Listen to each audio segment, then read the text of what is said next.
দুই যুবকের হাতের নখ প্লাস দিয়ে টেনে তুলছেন একজন স্থানীয় জনপ্রতিনিধি। বিভিন্ন বাসাবাড়ি থেকে মালামাল চুরির অভিযোগে বান্দরবান সদর উপজেলার গোয়ালিয়াখোলা এলাকায় দুইজনকে বেঁধে নির্মমভাবে নির্যাতনের এমনই এক ভিডিও ফুটেজ সামাজিক যোগাযোগ মাধ্যমে ভাইরাল হয়েছে।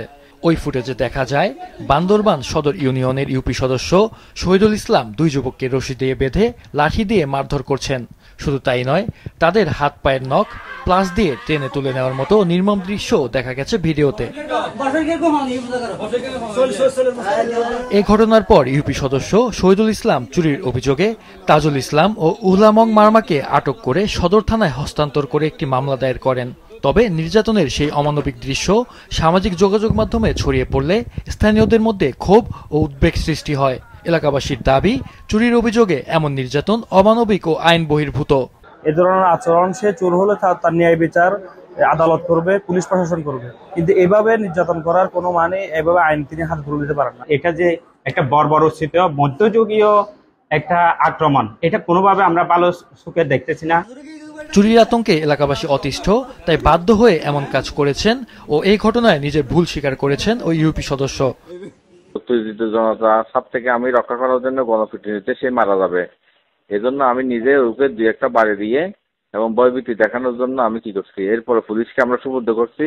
আমার একটা ভুল হয়েছে কি, আমি প্লাসটা দিয়ে ওকে ভয়ভীতি দেখাইছি। এখানে প্লাস দিয়ে যদি আমি তার নখ উঠাই, তার রক্ত বের হয়, আঙুল ছিঁড়ে যায়, তাহলে এখানে চিকিৎসা মধ্যে আসবে, পুলিশ দিয়ে নিয়ে গেছে এসআই বুরহান, ওনার রিপোর্টের মধ্যে আসবে।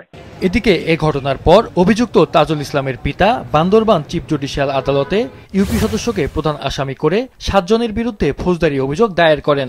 শহীদুল ইসলাম বিচার করবে বলিয়া আমার ছেলেকে বাড়ি থেকে ডেকে এনে রোয়াজাপাড়া একটা উপজাতির দোকানে বসাইয়া আমার ছেলেকে বেধড়ক মারধর করছে এবং মারধর করার পরে আমাকে খবর পাঠাইছে, তোমার ছেলের বিচার চলতেছে, তুমি একটু এখানে আসো। ফেলাস দিয়া আমার ছেলের এই হাতের নখ ফেলাস দিয়া উঠাই ফেলে।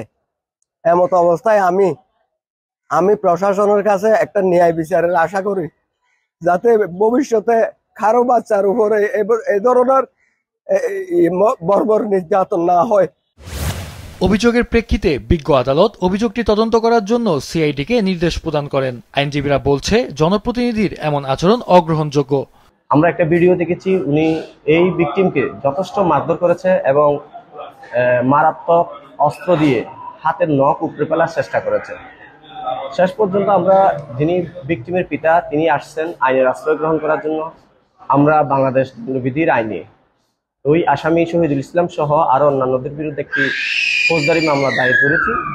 বিষয়টি নিয়ে পুলিশের সঙ্গে কথা হলে বান্দরবান সদর থানার ভারপ্রাপ্ত কর্মকর্তা জানান, তাজুল ইসলাম একজন মাদকাসক্ত যুবক এবং তার বিরুদ্ধে পূর্বে মাদক ও চুরির অভিযোগ রয়েছে। এলাকাবাসীর অভিযোগে তাকে গ্রেপ্তার করে আদালতে প্রেরণ করা হয়। তবে পুলিশ জানিয়েছে, ইউপি সদস্যের এই অপরাধ প্রমাণিত হলে তার বিরুদ্ধেও ব্যবস্থা নেওয়া হবে। জনপ্রতিনিধি, উনি সবার জন্যই জনপ্রতিনিধি, তো সেক্ষেত্রে উনি যদি এটা করে থাকে, এটা নিশ্চয়ই আইনের ব্যত্যয়। আমরা বলবো এই ব্যাপারেও তাদের এই ব্যাপারে ভবিষ্যতে সতর্ক থাকার জন্য, পাশাপাশি তিনি যদি এই ব্যাপারে দোষী হন অবশ্যই আইনের আওতায় আসবেন। আর যেটা কমপ্লেইন আসছে যে নখ তোলা হয়েছে প্লাস দিয়ে, অ্যাকচুয়ালি আমরা আমাদের তদন্তকালীন নখ তোলার বিষয়টা পাইনি এবং তার মেডিকেলও করানো হয়েছে বিধি মোতাবেক। প্রথমে এনে মেডিকেল এবং কোর্টে জমা দেওয়ার সময় মেডিকেল করে আমরা বিজ্ঞ আদালতে সোপর্দ করি। চোর সন্দেহে নির্যাতনের ওই ভিডিও স্থানীয়ভাবে যেমন সকলের মাঝে আতঙ্ক ছড়িয়েছে, তেমনি আইন নিজের হাতে তুলে নেওয়ায় জনপ্রতিনিধি সহ দোষীদের যথাযথ বিচার দাবি করেছে স্থানীয় বাসিন্দারা। মাহফুজুল হাসান, মাছরাঙা নিউজ ডেস্ক।